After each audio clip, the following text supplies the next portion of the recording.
AGamer here, and that's right, you guessed it, I've got another warrior build. Don't touch mine.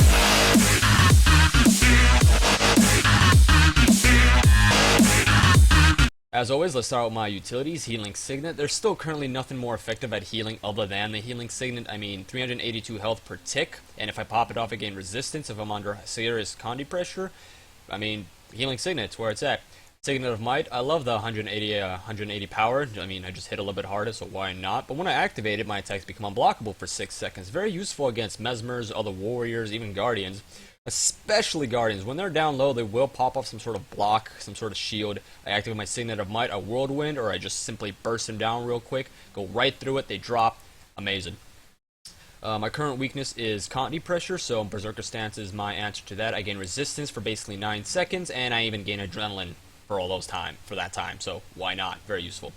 Endure Pain, 4 seconds, I become invulnerable. I break a stun, which means I can either run away, I can burst down my opponent for 4 seconds, or I can just heal back for after 4 seconds. And I tend to heal about 700, 800 per tick, so I get a decent chunk of health in that time. So 4 seconds means a lot in combat. I'm currently on the Berserker straight line, so Headbutt's the only useful elite skill to use. I do a ton of damage. I remove my immobilization. I gain all my adrenaline back. Very useful, especially if I want to just do a quick burst stun. I stun him for 3 seconds, pop up my burst, 100 blades. Great ability, yeah. So anyway, with that said, let's go on to my equipment. Alright, so for my equipment, I've got my greatsword, and then I'm actually using a little bit something different here, the axe and shield combo. I'm going to specify why I'm using the axe later on. Let's start with my greatsword though, however. Sigil of Leeching and Sigil of Agility. Sigil of Leeching is just, I like that little extra health I steal and do a little bit extra damage as soon as I switch to my greatsword. Just a nice little thing I like. Sigil of Agility, I do like swiftness, the 5 seconds of it, just allows me to get from place to place a little bit quicker, but also that 1 second of quickness. As soon as I switch out to my greatsword and pop up my berserk, I basically gain enough quickness to pop off the full length of my 100 blades, especially that last attack does a ton of damage, and if I were to just switch over to berserker and pop up my 100 blades, my last attack is going to lag just slightly, and it doesn't really combo with the animation. The animation finishes, but you don't do the damage for a little while, so that's the reason why I prefer just that 1 extra second of quickness. That actually makes a difference. So for my axe and shield, I got the Sigil of Force and the Sigil of Intelligence, and here's why. So I want that little extra damage, and I want to be sure my axe crits, and here's why. For the burst of the axe, I mean, look at that, 2,000 damage for just one bar of adrenaline. But if I pop up my berserker, I do 2,500 damage. But that's not all.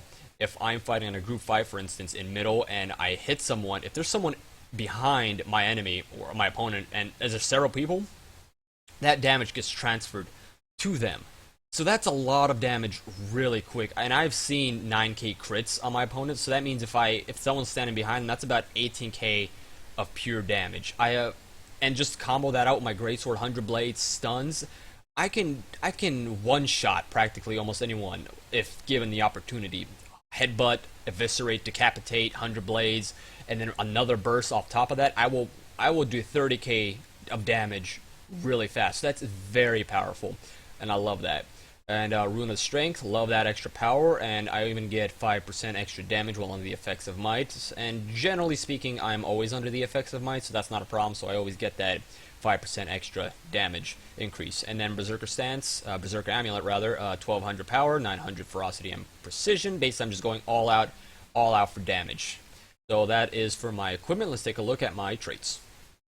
Alright, so for my traits, I got Defense, Discipline, and Berserker. For my defense, I've got Shield Master. I'm using a shield, so that's very useful to have. I reflect projectiles, and my shield skills are reduced by 20%. And hey, even if I do block, I gain might. And so if I'm getting heavily pressured to pop up my blocks, and all of a sudden, bam, I get about 25 stacks of might, and I'm just doing a ton of damage. Defy Pain, as I said before, that 4 seconds is actually crucial in a fight. So just if I can increase that to 8 seconds. That is a lot of time I can either be healing or attacking, doesn't really matter. And regardless, I don't really have toughness, so that's useless, and I'm not using a mace. So the only logical thing to use right now is Defy Pain. Even if you wanted to use these, are practically pointless. Cleanse and Iron. This is my second option for Condi clearing because as soon as my bar is full, I pop off my burst, 3 Condis are gone. I don't have to worry about them. Because resistance doesn't really cleanse Condis, they just nullify them. But as soon as my resistance is gone, I'm still hurting. So this is the way, the only way of actually getting rid of the Condis. Alright, my discipline, I've got a Warrior Sprint. I'm not using a rifle as I normally would because I still love my rifle, man. I remove my mobilizations if I'm using some sort of attack that actually causes me to move, and I have several of those, especially my greatsword. And then you can generally switch this out for Vengeful Return just for that 100% rally option, but honestly, Warrior Sprint's a lot more useful, especially since you run faster. It's always important to have mobilization in a fight. Brawler's Recovery, just another way of being safe for removing Condis, since generally builds right now are Condi heavy, so just removing that extra Condi has actually saved me a lot of times, especially with Necros and Fear, so I use that a lot. Burst Mastery, I love the fact that I gain my Adrenaline back by 33%, so if I have 3 bars, I activate it, I have 1 bar already ready to go, and that's a fast way of getting rid of Condis. If I'm getting Condi pressured, I get rid of at least 4 real quick, and hey, who doesn't like a little bit more extra damage, right? And then for my Berserker, I've got Smash Brawler. That recharge reduced is very important because I want to make sure my Berserker skills are ready when I need them, and that 33% is exactly what I need. Dead or Alive, taking fatal damage, I gain basically health back, 5,000. That has saved me several times because if I'm about to get dropped, and I know it, I pop on my Berserker, I gain 5k health back, and then I can either run away or just have that 1 extra second or 2 extra seconds of health just to either pop on my Endure Pain, run away. It doesn't really matter what I need to do, but that has saved me several times. And then my last one is the Eternal Champion. If you want to do a little bit more damage, you can always go with Bloody Roar, but I feel that stability, that constant stability that it generates is actually very useful, especially if I'm trying to get a stomp real quick in a fight, and I'm the only person who can actually get stability and keep it. That fight's going to get turned around in our favor. So those are my trait lines, and as always, I'm going to have a little highlight reel to just show off this build, and as always, enjoy.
mine.